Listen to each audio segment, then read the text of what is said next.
రేయ్, దగ్గరా. రేయ్. నిన్ను చెప్పుంటే నువ్వు బతికేవాడు కదరా.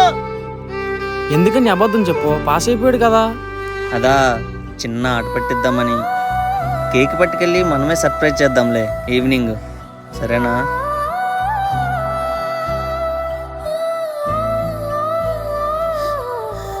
అంత నావల్లేరా. రేయ్, లేవురా, లేవు. అంత నావల్లే. నిజం చెప్పుంటే నువ్వు బతికేవాడు కదరా. రేయ్, లేవురా.